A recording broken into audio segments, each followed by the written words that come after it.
So nice to have you here tonight. I'm Dan Liljenquist. I'm running for the United States Senate because, folks, it's time. It's time for a new generation of leaders to step up and take on the challenges of today. The challenges we've known my whole life, and many of your whole lives, would sink us if we didn't tackle them.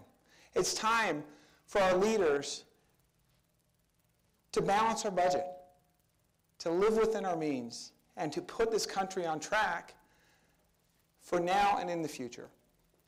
Now, we're going to talk for I'm going to speak for maybe 15 minutes, and then I want to open up for questions. But I have an experience last year I want you to tell you about.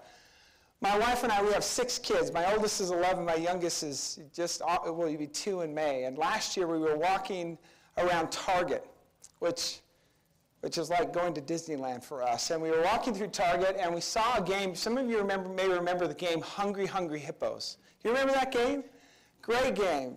If you don't remember, there's a little board, and there's 4 fat hippos surrounding a whole bunch of marbles in the middle of the board. And the whole goal of the game is to get the hippos to reach out their heads and get as many marbles. And the slogan was, the one with the most marbles wins. So we bought this game, we took it home, and I watched my kids play it for about an hour. And I thought, you know what? This is what our politics is like. Our politics, folks, has become a high-stakes game of hungry, hungry hippos. You see, what's happened in my lifetime, when I was born, our national debt was $475 billion. Now it's over $15 trillion. Now, to put that in perspective, that's like going from debt, just taking it your personal debt. Say you have personal debt of credit card debt of $475, and then going from $475 to over $15,000. That's a big difference in debt. Well, as a country, that's where we are. And every single one of you in this room has almost $50,000 of personal responsibility for that debt. And I, for one, want to know, where have our leaders been? Where have they been? It's not a surprise to me. We've known in the back of our minds that the programs we were on were unsustainable and would take us to this point as a country. Well, it's time, folks. It's time for us to get serious about these issues, to change the course of this country, and to really make substantive change that will put the United States of America back on track. Now, there are 3 things that we need to do to get this country back on track. First, we have to have fiscal leaders. People who can actually do a little bit of math and say, the path we're on is unsustainable. Now, I want to tell you a little bit about my background. I went to BYU here. I always wear my BYU scarf, and I'm finding out that's not a good thing to do in Logan and in other places. But I studied economics here at BYU and was actually a teaching assistant for 5 semesters in basic economics, and really came out of this school, or out of BYU, with a love for a free market. I went and studied law at the University of Chicago and got smart and didn't end up practicing law, but used my law degree like an MBA and spent my career working with Bain Consulting. And what we did at Bain was we would go into companies that were struggling and to figure out how to turn them around. So I worked in the airline industry and in rail car manufacturing, and we actually worked on the Olympic bid and a variety of other things at Bain. After leaving Bain, I worked in the Fortune 500 world doing a similar thing. Well, in 2005, I left, and I became my dream of being an entrepreneur. I left and joined a small company in Ogden, Utah. And like you, as things started to turn south in 2007 and 2008, I got concerned. Because you could see the turmoil of government intervention into marketplaces and what was happening. Do you guys remember that time? It was a scary time. And I had my business partner said, Dan, if not now, when? When are you going to get up and do something? So I decided I'm going to run for office. And I ran for office in 2008 thinking nobody's going to be able to pronounce my name. And I ended up being elected to the Utah State Senate. Now, when I ran in South Davis County, I said to the folks down there, look, there's one thing I know I'm really good at, and that is following money. I've done it my whole career. I've done turnarounds. So what I'm going to run on is that I will go into the legislature and I will stretch every dollar.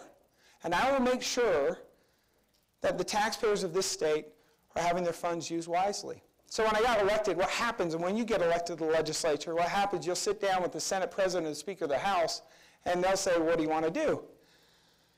Well, I knew money, so I said, put me close to the money, wherever that is. And you know, I got the worst assignments in the legislature. See, if you don't go in saying, I want education or something else, they say, okay, let's give them the leftovers. And I got kind of a little bit of the leftovers. I was put on 3 appropriations committees, one being Medicaid appropriations, and then the other one being Commerce and Workforce Services, which really is Medicaid administration. And then President Waddup said to me, and Dan, I'm going to make you chair of the Retirement Committee. But don't worry, nothing ever happens over there. Well, folks, you may recall what happened to your 401k or your retirement savings during that time. Well, we found out something very interesting in state government. See, when somebody comes into state government like school teachers, we as a state make a long-term commitment to every person that comes in for their retirement. See, what we say is, we are going to put away a certain amount of your money from your pay, or from a certain percentage of your pay, and we are going to guarantee you a 7.75% return on your money every year until you retire, and then we're going to pay you a certain amount when you retire. Now, how many of you, if somebody offered you a 7.75% return on your money forever, would take it? Particularly now, right? So, you know, but we were the ones who made the deal as a state. So we made a deal with our public employees, but what happened in 2008 is we had this massive collapse of our pension system. And to make a really long story short, we started asking questions that nobody had asked, like what happens, what's the result of this, and what happens if it happens again? So we started digging into the data. It took us a year. But you know what we found out? That 1 year's worth of market losses in 2008 will cost the state of Utah $500 million a year, plus 4% growth on that number for 25 years.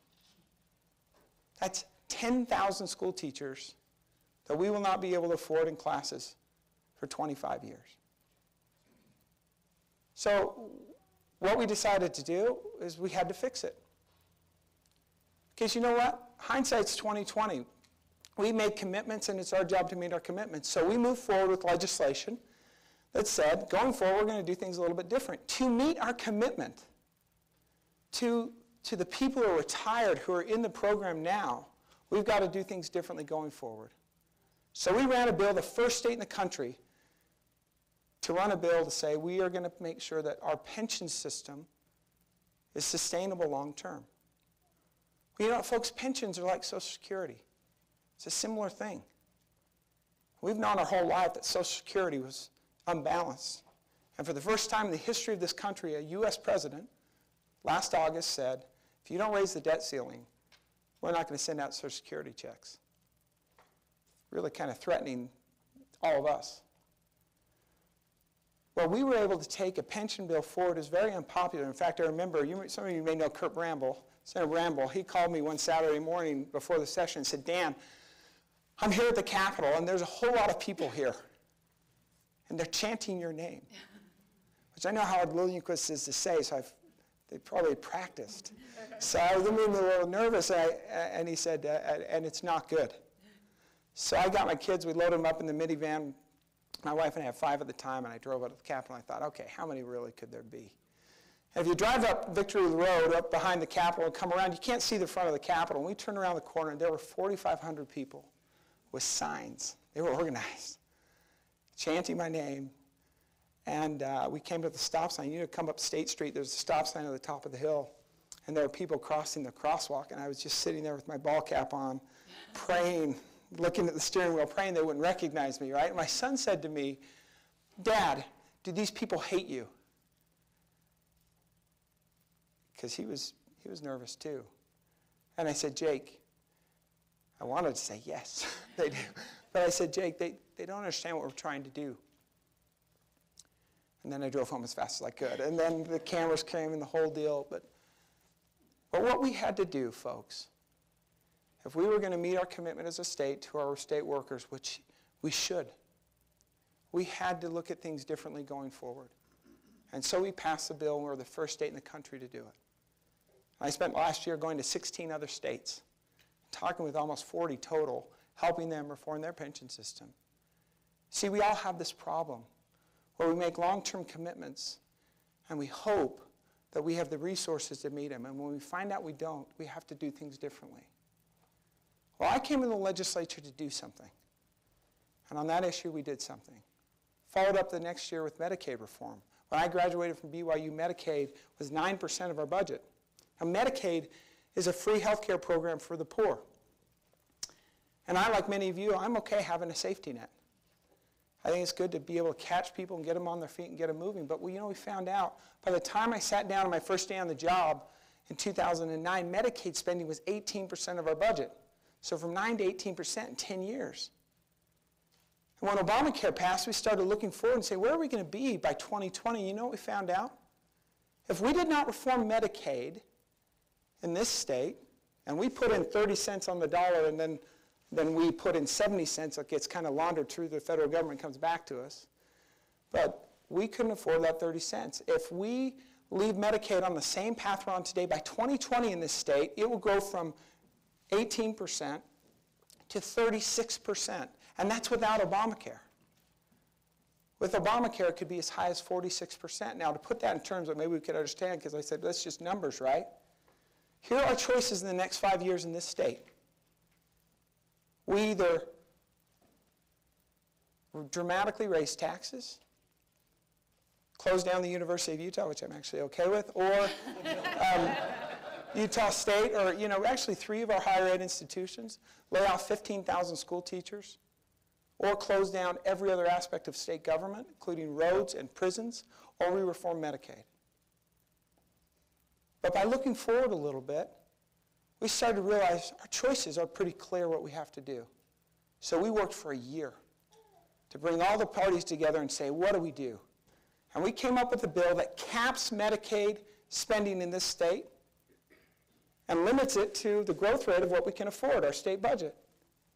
And you know what, folks? We passed that bill unanimously. Every Democrat, every Republican, the governor signed it. Every provider group said, you know what? We have to do it given the alternative, because we looked down the road a little bit. And we passed this bill. And the sad thing about these programs is we have to ask the federal government for permission to live in reality. So we submitted a waiver request this summer. And this afternoon, I found out this afternoon, the Obama administration said no. You know why? Because on a free health care program, we were asking co-pays for an office visit on Medicaid to go from $3 to $5. The difference of a price of a big gulp at 7-Eleven. And today we found out that's too much. We are out of room as a state. We are certainly out of room as a country. We have to have fiscal leaders, people who are going to say, you know what? I'm going to take on the unions, and I'm going to take on these tough issues, and we've got to solve these problems. Because it's not the state of Utah. We're the best managed state in the nation for a reason, because we are looking down the road. But we have a federal government that refuses to act and refuses to let us have the flexibility to act. You know, all of our life we've known we've had these problems, and I'm determined to go to Washington to dig in and fix them.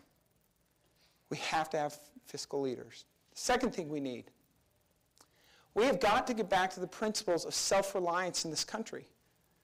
I just finished a tour through eastern and southern Utah. I was out among the people who are trying to produce off our lands. Do you know we have trillions of dollars worth of natural resources in this state? And we have the ability to be self-sufficient as a state and actually fund education, because we have all these natural resources. We have the ability to be an energy exporter for the country. And we have a federal government that's saying, no, you can't do it. We have regulation coming from Washington, people coming in and saying things like, the Virgin River, which is this deep, is magically navigable. Let me explain what that means. See, there's a federal law that says the Army Corps of Engineers, which really isn't an Army Corps of anything. There's a bunch of civilians, but they call it traditionally the Army Corps of Engineers. that they have the authority to regulate navigable waters. And if you think about that, that makes some sense on the Mississippi River, right? Because they have grain barges coming down. It's not good for Alabama to say, you know what, we're going to stop everything in Alabama. And so to facilitate commerce, we allow them to actually make sure the rivers are flowing and that it's going well. But under this administration, the Army Corps of Engineers suddenly declares the Virgin River navigable. It's this deep, as if some grain barge is going to come running down the river. Well, here's why that's important. Here's what they did. Because they determined that's navigable, every tributary for that river is under their jurisdiction. Do you know what a tributary to the Virgin River is? It's the dirt between the sagebrush. And they said, we are not going to let you develop land in southern Utah because you're messing up the tributary to this navigable river. And we had the developer who was developing our school and institutional trust lines down there come up and say, they shut down our project and said, sue us. That's happening with our 77 oil leases in the Uinta Basin. We had the legal right to go and drill on our own land. The Obama administration said, nope.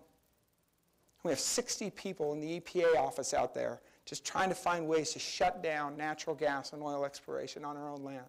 Now, folks, we live here. We want to live here. We're not going to mess up our own land. But we have a funding crisis with education in this state, and it is, because we can't get to our own natural resources. It's time we break out of that. And we've got to have senators who are pushing back on the bureaucracy and saying, we can be self-sufficient if you would just get out of the way. But the principles of self-sufficiency go to a whole bunch of things. It goes back to border security. That's a national security issue to me. We can't figure out how to secure our borders and keep ourselves safe. It goes back to certainly balancing the budget. We are borrowing, from a defense standpoint, every penny of our defense spending from our enemies. The principles of self-sufficiency, we've got to get back to them. The third thing we need, and perhaps the most important, is we have got to get back to the moral roots that have made this country great. When I say that, I'm talking about the family. Now, Professor Robert George from Princeton said it best, and I always love to quote him. He said, the family is the original and best Department of Health, Education, and Welfare. I had an experience last year that kind of changed the way I see this and kind of made me think we've got to make some serious changes fast or we may not recover as a people. I had a neighbor come up to me and said, Dan, my daughter wants to have a baby. And I said, congratulations. He said, no. She's not married. She's not even dating anybody. But she has a friend who's living with a guy who makes 50 grand, got pregnant, walked down to the welfare office, came out with $280 in food stamps and a Medicaid card. And her daughter thought, you know what, that looks like a good deal. Over the years, over our lifetime, in our effort to be all things to all people and to take care of everybody, we have shifted all of these welfare programs to Washington. And now a college grad coming out of BYU or somewhere else who has a family of 4, so they marry and have a couple of kids, they expect to earn about $40,000 a year starting. But here's the deal. If you are on welfare programs, if you are a family of 4 and you earn $23,300 or less, here's what you qualify for. You get $15,000, almost $15,000 a year in direct Medicaid benefits, which is the best insurance money can't buy. You don't put a penny in. Copays are low. You get $6,500 a year in food stamps. You get federal housing subsidies. You get direct cash assistance. You get commodity assistance for women and children. You get child care. And you know what? You also get a tax credit back on your taxes, more than you paid in. And so you do the math. What are we doing? We're saying, okay, go to college, go into debt, move forward with your life, or be on welfare,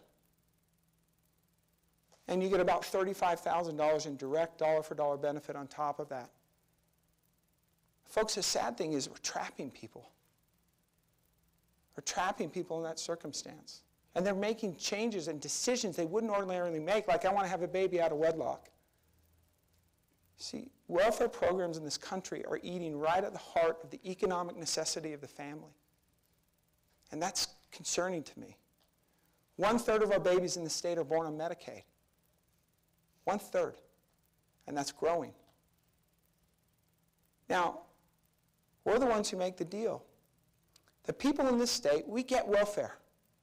We get it. It was meant to catch you when you're down, get you on your feet and get you moving, not trap you.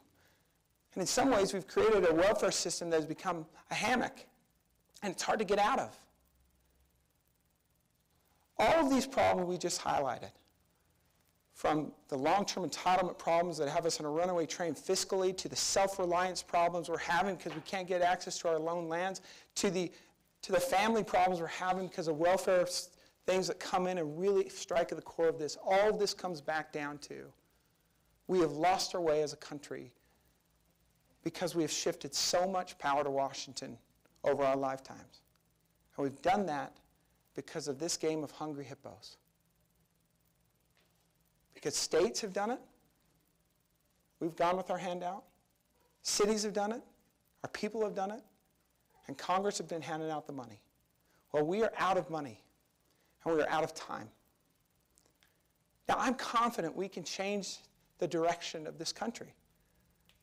This is the best time to be in government because, folks, reality is not negotiable. It's the one good thing we've got going for us. We're out of money. And we wake up to a problem, we fix it. I don't forget the pats on the head. Good luck with pension reform. But we did it. Good luck with Medicaid reform, but we did it. We can solve the problems of this country. But we've got to get back to the core principles of what made this country great. Fiscal leadership, self-reliance, our strong moral roots. And I'm confident that it's going to take a new generation of leaders to step up and solve those challenges. See, I'm going to have to live through the next 40 years of the country. It's not hypothetical to me what we're facing. And I'm determined to do something about it. And that's why I'm running for the United States Senate. We are on the verge of turning the Senate over. See, the House is there. They passed cap and balance. We're going to change our president this fall. But the Senate is meant to be the bulwark of the sovereignty of the states. And we've lost our way. And we are this close to turning it back. So it's time. I need your help. Come join us. We have hundreds of volunteers in 1 week. But I need your help. Now, I'm going to wrap up now and take some questions, and I'll wrap up at the end. Thank you very much.